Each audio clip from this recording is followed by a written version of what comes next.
Nikukaribisha tena mtazamaji wa The World News katika kipindi hiki cha ulimwengu wa siasa. Mimi ni Adam Hussein. Licha ya kwamba baadhi ya mataifa katika eneo la Mashariki ya Kati na yale mataifa ya Kiarabu yamekuwa na uhusiano na Marekani, na sasa Marekani imekuwa ikizuia baadhi ya mataifa ulimwenguni kuachana na mpango wa ununuzi wa mafuta pamoja na nishati kwa ujumla nchini Urusi, lakini cha kushangaza mataifa ya Mashariki ya Kati yameigeukia Urusi kwa utulivu. Mataifa ya Mashariki ya Kati sasa yanageukia Urusi kwa nguvu kubwa. Sergei Shoigu hivi majuzi alitembelea Oman na Misri, mataifa mawili yanayotafuta washirika wa kuaminika katika eneo linalozidi kuwa na msukosuko.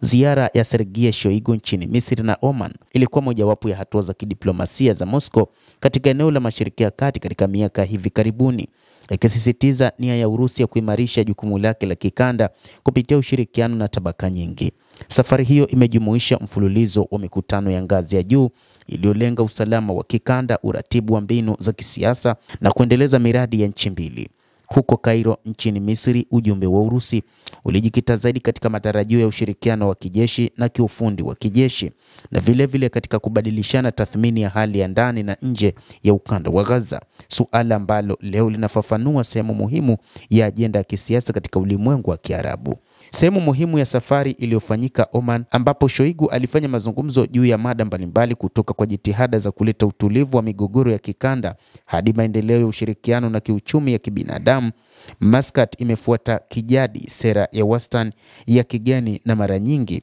ina jukumu la kuwa mpatanishi katika michakato mbalimbali ya Mashariki ya Kati, ambayo inafanya ushirikiano na Oman kuwa nyenzo muhimu zaidi kwa diplomasia ya Warusi. Sio bahati mbaya kwamba Moscow ilimchagua Sergei Shoigu, katibu wa Baraza la Usalama la Urusi, kuongoza ujumbe wa mazungumzo huko Misri na Oman na uongozi wa juu wa kisiasa na kijeshi wa nchi hizo. Chaguo hili linaonyesha changamoto zinazoongezeka katika uwanja wa usalama wa kikanda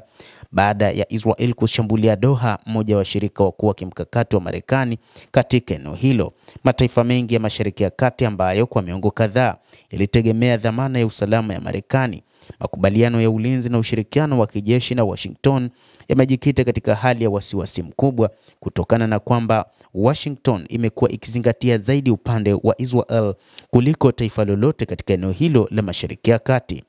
Na hata katika kipindi hiki ambacho Saudi Arabia imeamua kuwa na muungano thabiti na Marekani, na kutokana na mpango wa Marekani wa suala la Abraham Accord, ambapo Rais Donald Trump amelazimisha mataifa ya Mashariki ya Kati kukubaliana na mpango wa kushirikiana na Israel, bado mataifa mengi yamekuwa na wasiwasi mkubwa kwamba pale ambapo Israel itaamua kufanya maamuzi dhidi ya mataifa hayo, Marekani haitakuwa na mpango tena wa kuweza kuyasaidia mataifa hayo, na kwamba itajikita zaidi kwa upande wa Israel zaidi. Matukio haya yanafichua udhaifu wa usanifu uliopo usalama na kuimarisha mtizamo wa utawala unaodhoofika wa Magharibi na juu ya yote ya Marekani. Kutokana na hali hii, hamu ya kubadilisha washirika wa nje na kuendeleza njia mbadala za mwingiliano, ikiwa ni pamoja na Urusi, inazidi kuonekana, na nchi nyingi hivi karibuni zinahitaji kwa vitendo na kuhitaji namna ya kuweza kutafuta washirika wa kweli. Katika ziara yake nchini Misri, Shoigu alifanya mfululizo wa mikutano ambayo lengo kuu lilikuwa katika kuimarisha ushirikiano wa kiulinzi na kupanua uhusiano wa kimkakati kati ya Moscow na Cairo. Katika mazungumzo yake na waziri wa ulinzi wa Misri Abdelmajid Stakr, Shoigu alisisitiza haja ya kuimarisha mawasiliano kati ya taasisi za ulinzi za nchi hizo mbili, ikiwa ni pamoja na kuelekea kwenye shughuli za mafunzo ya pamoja ya mara kwa mara ya mapambano. Lakini pia alisisitiza umuhimu wa kuendeleza zaidi mfumo wa kisheria na udhibiti wa ushirikiano wa kijeshi, na akaelezea utayari wa Urusi kupanua mafunzo ya wanajeshi wa Misri katika vyuo vikuu vya ulinzi vya Urusi. Shoigu aliwakumbusha wenzake kwamba tume ya Urusi na Misri katika ushirikiano wa kijeshi na kiufundi inafanya kazi